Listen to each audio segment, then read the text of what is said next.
Kia ora everyone, welcome to These Guys Got Next, our NBA basketball podcast where we deliver our takes and analysis from the bench. I'm Elijah Fa'afiu, he's Ravindu Pathirana. Ravi, another action-packed week of NBA action as always. But firstly, checking in with you, how is everything on your end? Yeah, man, doing good.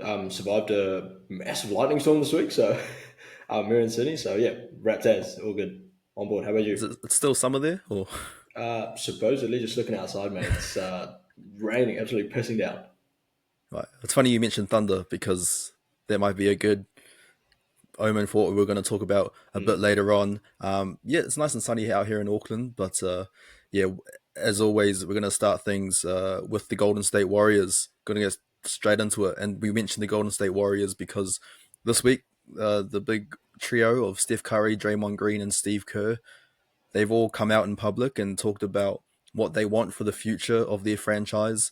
Given the way things have been going this season, they started off really hot, 12-3 to start the season. They caught me off guard. I called them the most surprising team in the NBA season, and then they proved my preseason prediction right by being just mid the rest of the way. So now they're at around 500 and they're jockeying for possibly a play-in spot out there in the Western Conference. But those three, Steph, Draymond, and Steve Kerr, have come out and said they pretty much want their front office to hold on to their future assets, try not to make a big splash at the trade deadline.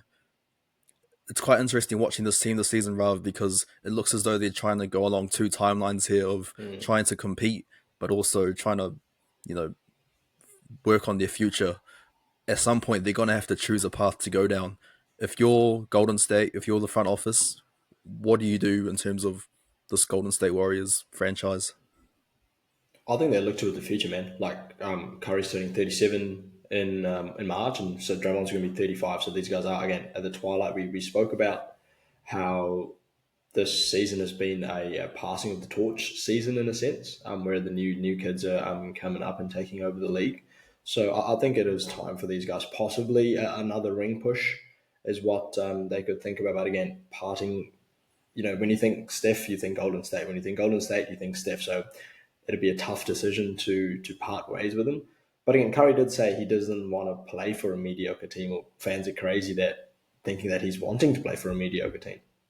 Yeah, he had So to clarify those comments, mm, right? Because earlier in the season, he came out and said, or earlier in the week, rather, he came out and said, um, you know, we want the front office to invest in the future, and people assumed as that them as taking as him saying, well, uh, Steph sort of wants to, he's okay with this team being at 500, so he had to clarify that later in the week and say that no, I'm not okay with being average. Like I just want this team to improve where they can, but ultimately you don't want to go all in and push all your chips in to go after someone who might not even help you compete against the likes of the Thunder and the Rockets and such. yeah, I mean, the West is chaos. Like literally is chaos. Like I think there's the 4.5 games between fourth seed and 10th seed or 12th seed. So it's really hard for the Warriors to like navigate this because the roster is mid. We've got aging stars, role players who aren't consistent, except for maybe Andrew Wiggins, who's good for about 15 points a night. But again, that comes in and out. Yeah, it's really hard to say where these guys will want to go because Curry wants to win with this team, but unfortunately the roster isn't built to do so. Yeah, what do you recommend they do if you were the GM? I agree with Steph and Draymond and Steve Kerr in that they should hold on to their assets as long as possible. But the only time they should make a move is if they have enough to acquire a superstar that's better than Steph. Like Kevin Durant free agency move was probably the best move that they've had, and that's pretty much defined that Golden State franchise when they brought KD in. If they hold on to their assets and get a guy like Giannis, if Giannis is unhappy over in Milwaukee and Golden State wants to make a play for him, then by all means go after Giannis.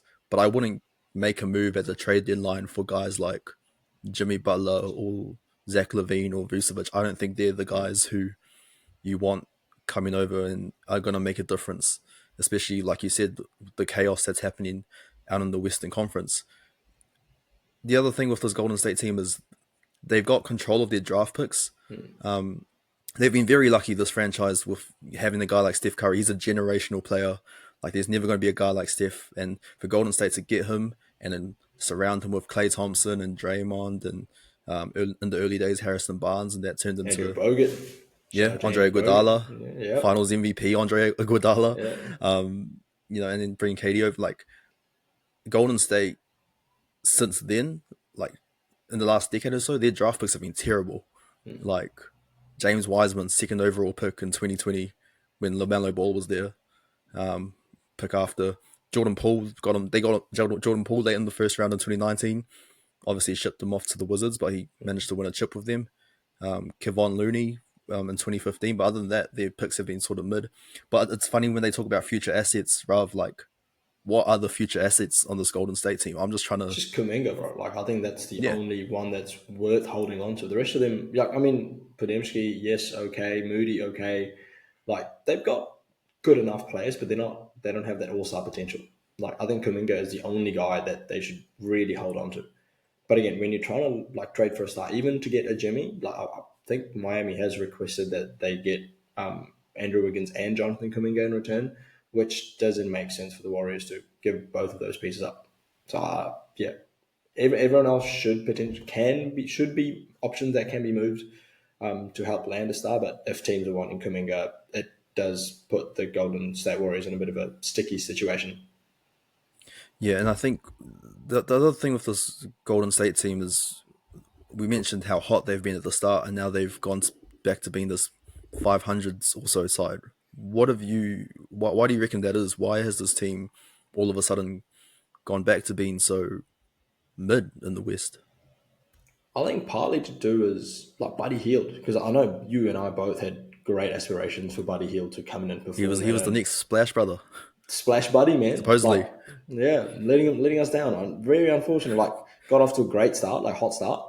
But as of late, I think end of November he was shooting 44.2% from three, but since then 30.5. Like, that is not what you need from a guy who was bought into, like, just shoot the three.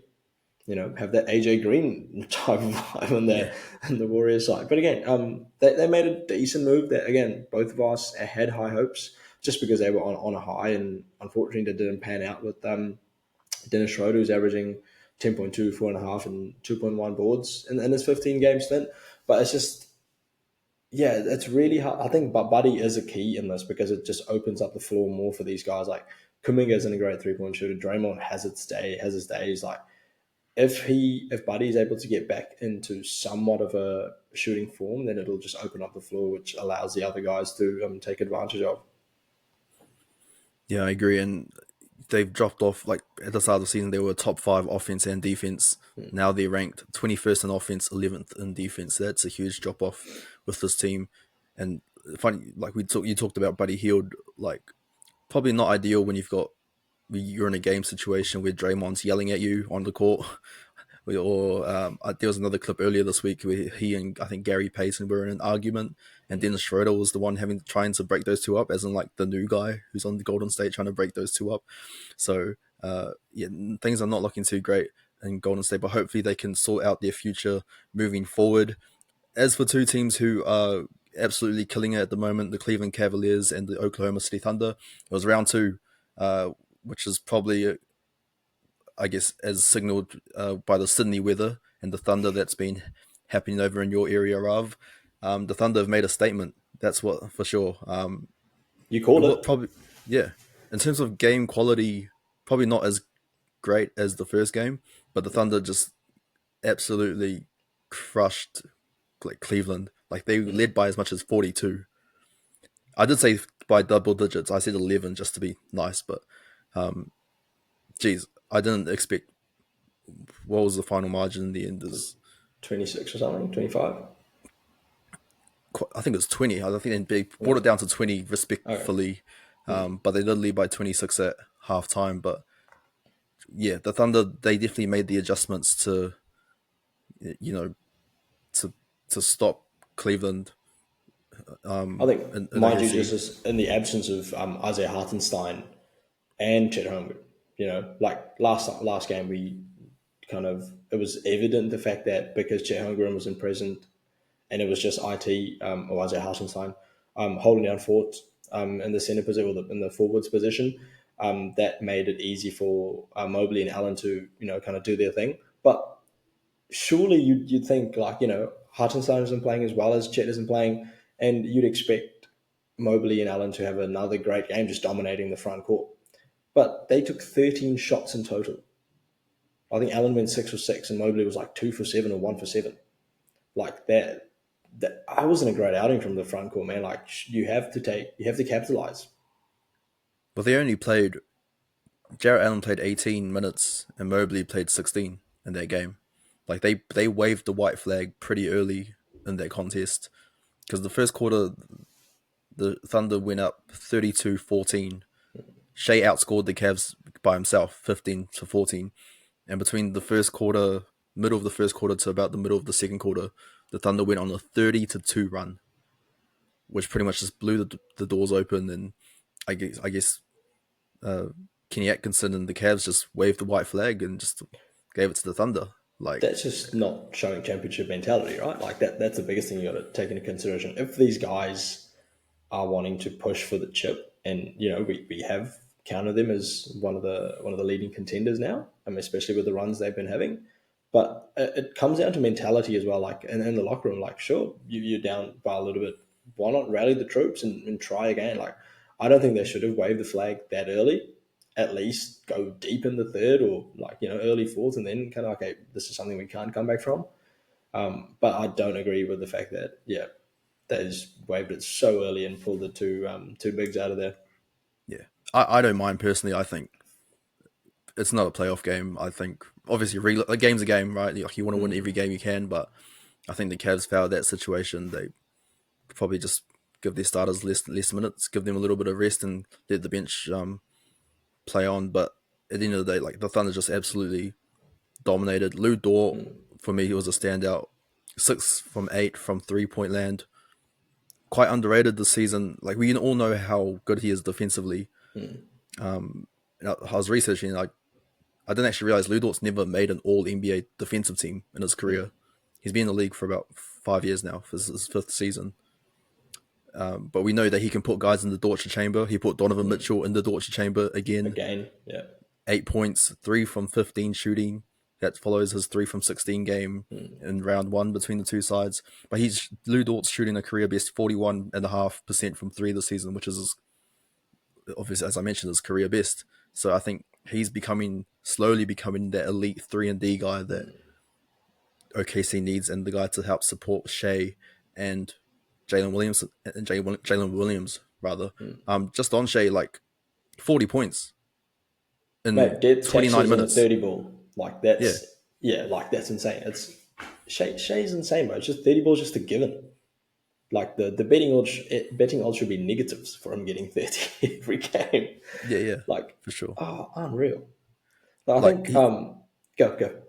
I was just gonna say, like he's at that point. He's at that superstar level where everything is just effortless to him. Like reaching it's kind of like when James Harden was at his superstar peak and everything just came easy to him. That's what I feel like when I'm watching Shea playing basketball. And yeah, he just I hate it because he used to be a Clipper, right? And we get so I didn't want to bring it up, but I just had to bring it up. Like Just it's like that resentment you just hold in the back of your head. You just don't want to bring it up again. It is, and just watching Shea like just go off now for OKC, it's just man, he used to be a Clipper once. Yeah. I think it was that playoff game against Golden State, right? I think 17-18 run or 18-19 run.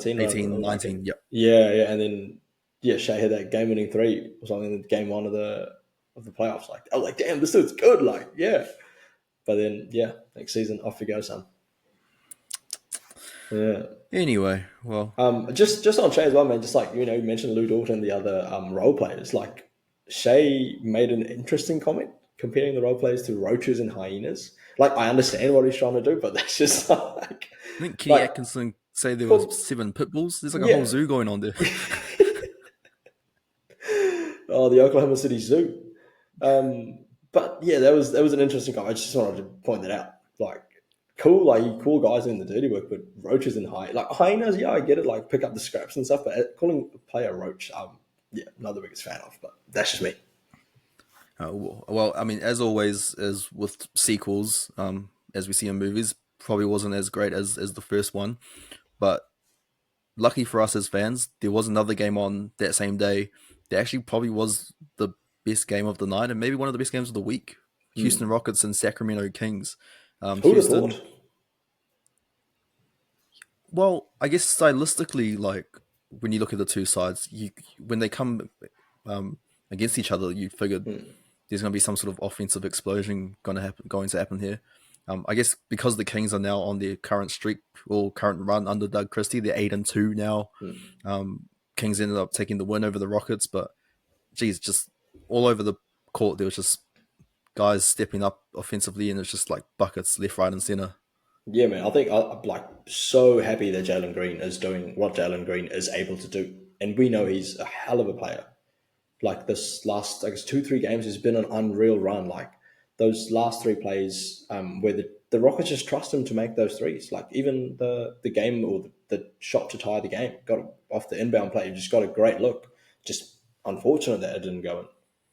Even the 3 scores before that, like that, I think it was, yeah, he had this driving layup, man, like down the stretch, and it just looked like he's just walking on air.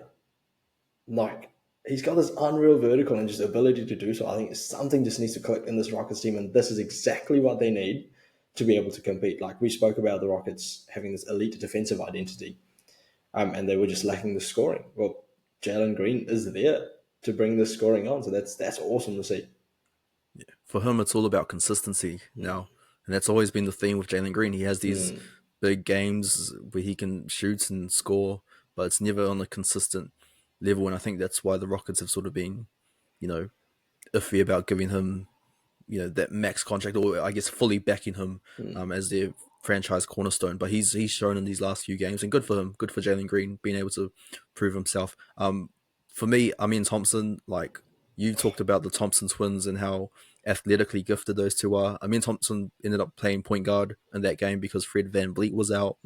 I think he finished with a 20-10 game in that contest, shared some handling duties with Jalen Green, but geez, watching a men just go from end to end so quick. He's actually got, yeah, it is insane to watch those Amin Thompson play It's a basketball. scary to think, man. Yeah, like if he adds a little bit of playmaking to that game, so that just elevates his game to a whole nother level. Yeah, if he adds a jump Yeah. shot too, I think the big thing with Oh, the Thompson twins is that as athletically gifted as those two are, um, neither of them can really shoot. It's like they're both lacking a jump shot. But God, if Amin in particular can get a consistent jump shot going, he's gonna be insane. Like and the he, Rockets as well as a whole yeah, unit that just comes together. exactly. And shout out to Jeff Green who ended up starting that game, wound back Uncle the clock with Jeff. this left-handed hammer, went around a Steven Adams screen, and then just jammed it down like throwback to his supersonic days. Like he, yeah, it's insane. He's been in the league for that long. He's 38 years old and he's still thriving as part of the Rockets team. So, yeah, good on him. Looking at looking at another play that stood out this week, Ja Morant's dunk or non-dunk because it didn't actually count on Victor Wembanyama, probably one of the greatest players to never count. So much for Ja saying that he had retired from dunking as well, and he just goes off and pulls this. Uh, did you see that? I imagine you saw the dunk because it just Oh, went mate, viral everywhere. Like, unreal. Like literally 4 or 5 posts on my Instagram feed was just that done, like back to back. Like that was just unbelievable. But like I was just thinking while you were saying that all about Ja, and I was like, do you reckon he has the best collection of dunks that hasn't counted like in recent history? Like when you think about it, because it's only Ja that's kind of like, he has said that he doesn't hear the whistle when he's driving down the lane. So yeah, I was just trying to think like that, or he has a almost lot dunks of as well. really good like nearly dunks, like guys that he's tried to posterize and Yeah, he's like missed the rim or he's like landed awkwardly. But so I guess in terms of like nearly dunks, yeah, Ja has the best collection of that. But also he does need to watch himself in case he one day I mean that's the main reason. Like he backfires said, on he just him. want to takes care of his body because there's awkward little bumps and stuff that he gets. But yeah, hey man, do it. Is Zama Valley providing from the Grizzlies as Ja does? So Yeah, shout out to Ja. One thing I will say is that I don't know why Wemby actually jumped. Like watching the playback, like from when the whistle blew, Hmm. Wemby definitely had enough time to either move out of the way or not jump, and he still jumped, and he. So I mean, look, Pride I guess thing, that's just maybe like you it's know. he's a defense. He ended up with 8 blocks in their game, so Hmm. I guess like he was doing his job. Like he's a Hmm. defensive stalwart Yeah. there in the paint, so he's just doing what he's supposed to do. Yeah, I But think that like even the standing in the lane thing, it could be like players take a shot during the or after the whistle blows, just like a little midi or like a three. And I remember Russell Westbrook's notorious for this shot, like block it from under the rim so it wouldn't go in. So potentially could be one of those type of actions that Wimby's taken. he finished with 8 blocks. He doesn't need to prove anything. We know how good he is. And he's Like averaging four a game, bro. Like that's like I think what I predicted 4.5, which he still's got a bit of work. I think I did the math and he needs to average like 5.3 or something a game for the yeah, rest of I the think I season. said 3.9 Yeah, well because I there you felt go. 4 was too Mm. much. But But also he's doing it. we should Yeah. mention that Zach Edey earlier had dunked on him as well. Mm. So I don't know if he was trying to make up for getting dunked on earlier by Zach Edey. But hey, you do you, Wimby. It's chess at the end of the day with Yeah. Wimby. One thing I do want to talk about or bring up because I don't think it gets mentioned, but I think it deserves a mention is how well Russell Westbrook has Yeah. been going in Denver. The narrative around Russ over the last few seasons, as it draws near the end of his career, is his lack of efficiency, Mm. the whole Westbrook name that surrounds him because of his poor jump shot ability. But we know that he brings a spark. Like we've seen when he was on the Clippers, how much of a spark and how much energy he brought off the bench for the Clippers. Now he's with Denver, and questions were raised about whether he was going to be a fit in Denver.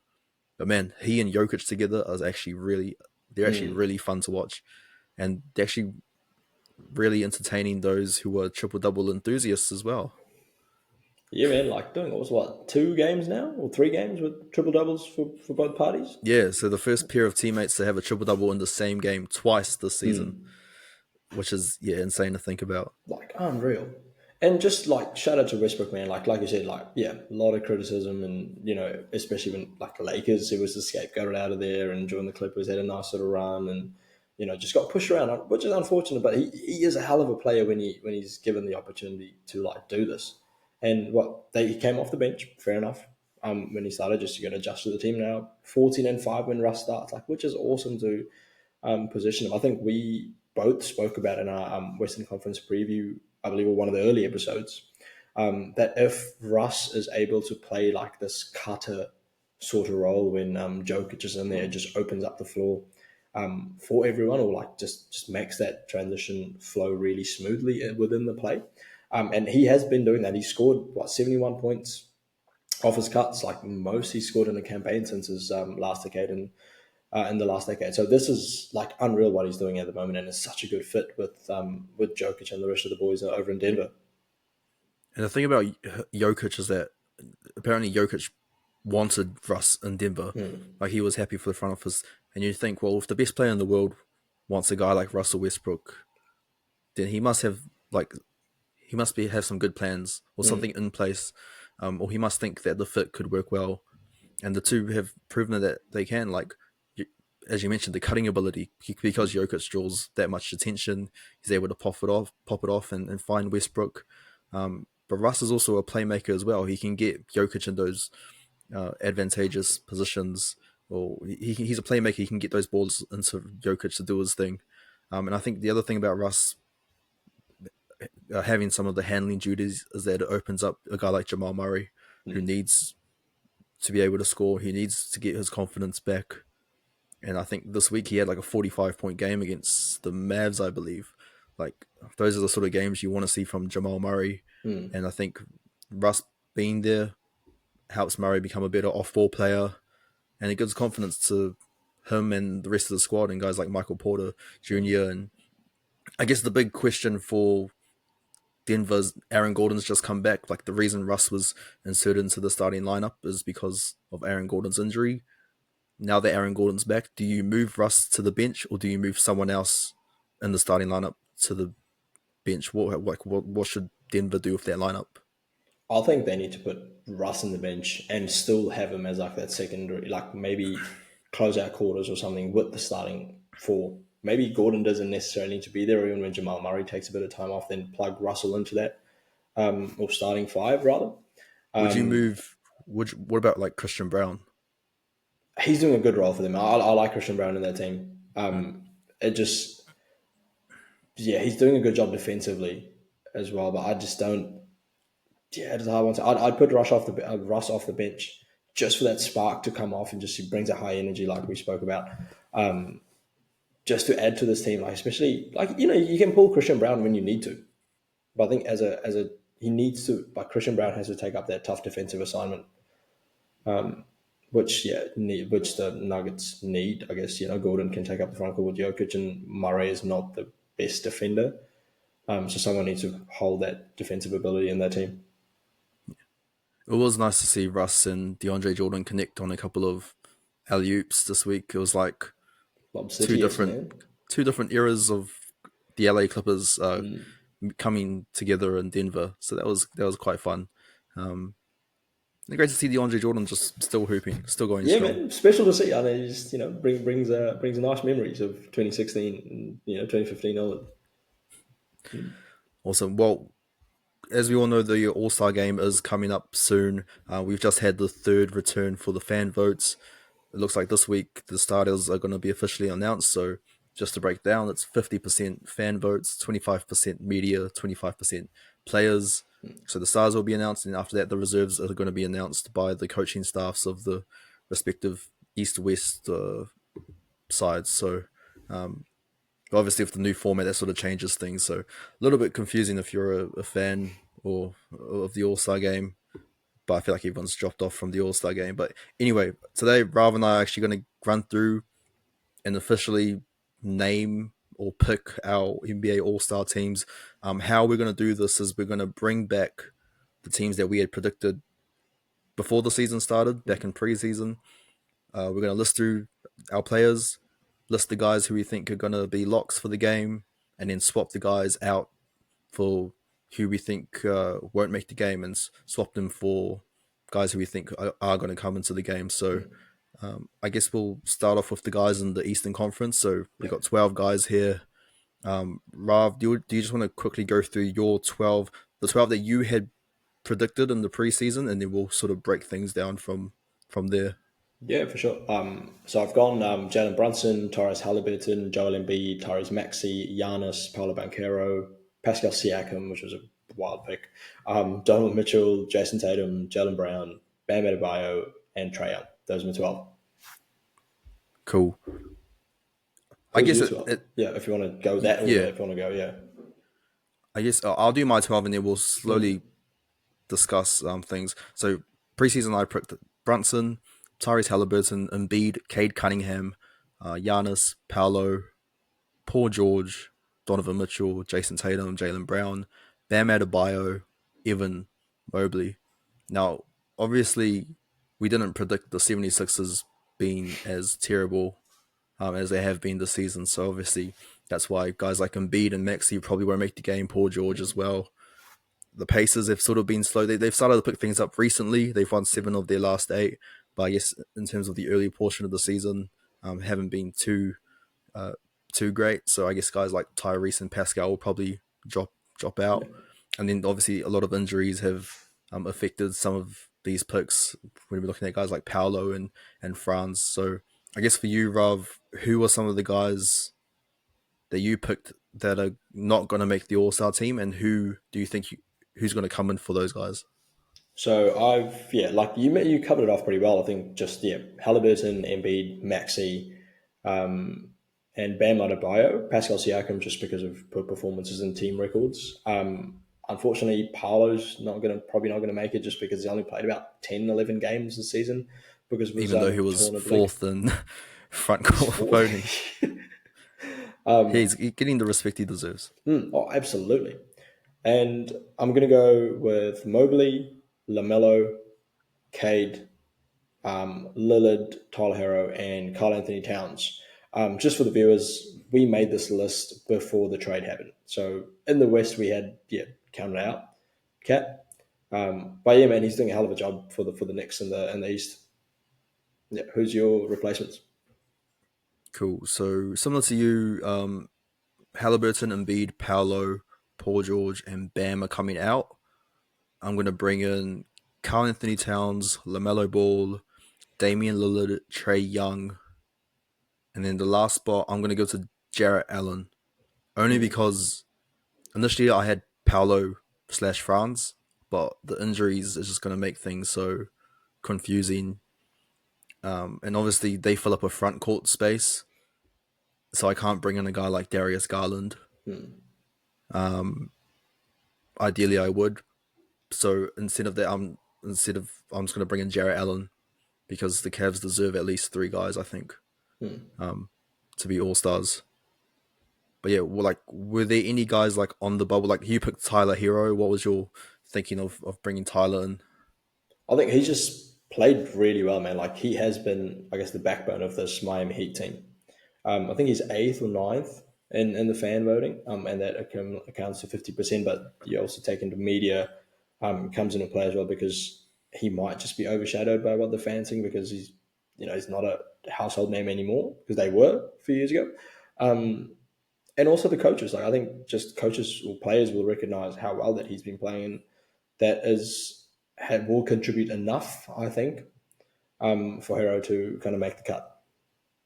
Maybe the Jimmy Butler drama might actually Hmm. help out Tyler, because all the media and the players will be like, "Well, there's this whole thing with Jimmy going on, but then there's a guy in Miami who's actually been playing well. Like, who's the next best guy? Who's the guy who's been leading the charge? That's Tyler Hero, not Bam, because we both picked Bam Yeah, and we in the both cut preseason, him. but it's been Tyler who's been stepping up. So, um, yeah, good on him. Western Conference. Who were your 12 guys, and yeah, who were your 12 that you had picked? Yeah, originally I went Steph, LeBron, KD, so the big three: Booker, Ant Man, Wemby, Luca, AD, Jokic, SGA, Zion, and Ja. Yeah. Cool. How about And you? then for me, it was Steph, LeBron, SGA, Ja, Booker, Ants, Luca, Jalen Williams, KD, Wemby, AD, Jokic. So I'm assuming Luca's going to come out Yeah. because he's injured at the Injured, moment. yeah. Do you think Ja will probably miss out just because the injuries he's had this Same season? with Or Zion, just not playing enough. yeah, and for me, Devin Booker drops out just Hmm. because he's been okay, but I think by Devin Booker standards, he hasn't been good, No. or at least he hasn't taken the step that I thought he would coming off the Team USA campaign. Yeah. So I guess for you, who's coming in for the guys that you're dropping out? Yeah, so I've pretty much dropped off three guys, so Luca, Zion, and Ja. So that's one front court, two back court. I've gone Shangun coming in because he's, I think, what, an eighth or ninth in the West in terms of total votes. Um, and this is a bit cheeky. This might fall into this wildcard spot, so it does get a little bit confusing here and there. For the other two spots, I've considered four players. So that's Jaren Jackson Jr. and Sabonis. Sabonis, I'm going to shout out, man, 97 double doubles in his last 100 games. So he deserves some love. That media will kind of have some part of a play, especially with Doug Christie's resurgence for this team. And the coaches will love him. He's a hell of a player. And players as well. And then, yeah, the last spot will be either J Dub or I've just gone a bit of personal bias here for the Clippers boys and going James Harden. Oh, what about Norman Powell? Norman's not high enough, man. Not high enough. Yeah, how about Um, you? yes, I feel bad for Sabonis because you're right, he does deserve love, but I don't think this year he deserves an All Star spot because I've gone Jaren Jackson over Sabonis.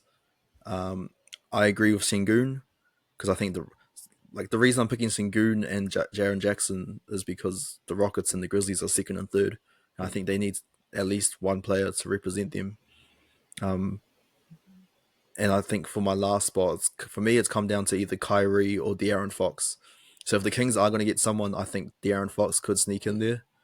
Otherwise, Kyrie for what he did during the absence, or what he's done during the absence of Luca.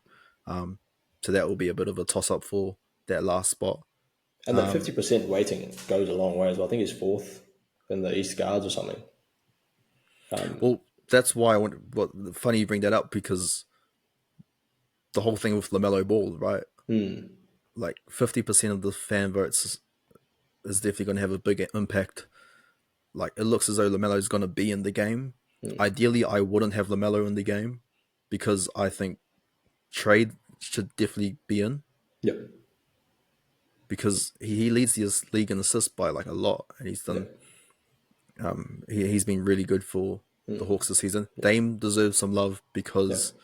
it's pretty much him and Giannis who've been leading the Bucks, and then there's a big drop off to everyone else. And then ideally, I'd have Garland in because of the Cavs and what they've done this season. Like if I had to pick, I would have 4 Cavs in the All-Star game. How many Cavs do you think should be I in think the All-Star three. game? Three. I mean, I haven't chosen Garland just because of there's like all these weightings and stuff kind of relevant to it. But I think, yeah, realistically, three. It's not going to be like what is it, the 13-14 Hawks that all 5 starters got in the All-Star game? Yeah, it would have been The Horford, Jeff Teague, Kyle Korver. Millsap, Yeah, Kyle Paul Korver. Millsap. Oh, Damari Carroll. Is it Dwight Carroll? He was the 5th guy. Is it? Shit, man, One. what a lot of that was. Okay, we definitely need 4 for the Cavs because Yeah, of that. yeah. Okay. Anyway, and then the Thunder, like, as much as they deserve a lot of All Stars, like, ideally it will be Shea and Jay Williams. That's why I've given Jalen Williams some love Yeah. because they do deserve a second All Star. And everyone else seems to be sort of a lock. Just going through the list here, I wouldn't be surprised if Wemby became a starter. Yeah, yeah. Like he's 4th right now in West front court. I think he's just behind KD. I think the way things have gone for the Suns as of late, I wouldn't be surprised if KD slowly drops off and like the way Wemby's been playing, particularly over the last month or so, Wemby comes in to start. But yeah, I'm pretty happy with all the other picks that I have made. Were there any other observations or mentions from the All Stars? No, I mean, I think like Franz is another one that we'll probably shout out, but again, just because of his torn oblique as well, possibly not getting a spot.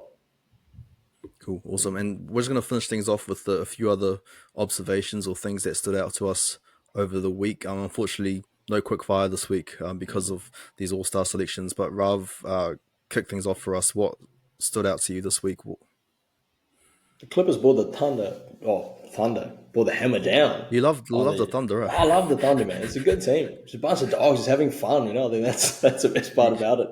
And the weather too. Yeah, supposedly. But yeah, man, like Clippers got up against the Nets massively, 59 points. So that was huge. Yeah, Miles Turner put up a Steph Curry performance going 8 for 11 from 3. Like, I'm just for the fans, me and Eli playing fantasy against each other this week, and I was like, oh, Miles Turner, 54 fantasy points. What's he done? 28 points. 8 for 11 from, I was just like blown away by that. That was unbelievable. No complaints from me. Yeah. I just want to go back to the Nets game because there was that picture, like video of like the guys who weren't playing. So that was like what Ben Simmons and Cam Johnson and what D'Lo as well. Like all sitting in the front row, and then the guys who were actually playing were sitting behind them. What the hell's going on there? That's horrific, man. Maybe it's a sign for all the contenders. Hey, the front row is your trade assets, and then leave the guys behind alone, sort of thing. But that's pretty disrespectful for some of those guys. Agreed. What about that goaltend from Trey Murphy that was ruled a block against the Mavs? What were your thoughts on that? Mate, we've spoken about this last 2-minute reports, right? Like, not a fan of how that kind of played out. Unfortunate situation the Mavs are in, but I think Nico Harris, the GM, made a valid point. Like, they could spend all this money on like investigating and stuff, but it doesn't change the outcome. So, yeah, that was, I guess, ball do lie in a sense, because Trey Murphy went down the other end and had the 2 free throws to win the game. So, Yeah, but yeah, just a bit terrible. I guess it's sports, right? I mean, Don't I've make it got for Trey you Murphy every on my day. fantasy team, so I'm Yeah. not complaining. But I guess if you're the Mavs and you're contending in the Western Conference, that chaotic Western Conference, then a loss like that is not ideal. Um, and I know you've been watching a bit of college hoops lately, Rav. Who there's a player that sort of stood out to you? Did you want to sort of chat to us about that? Yeah, man, I wouldn't say consistently watching college hoops, but it's just someone just came across my timeline. Kiyomi McMillan.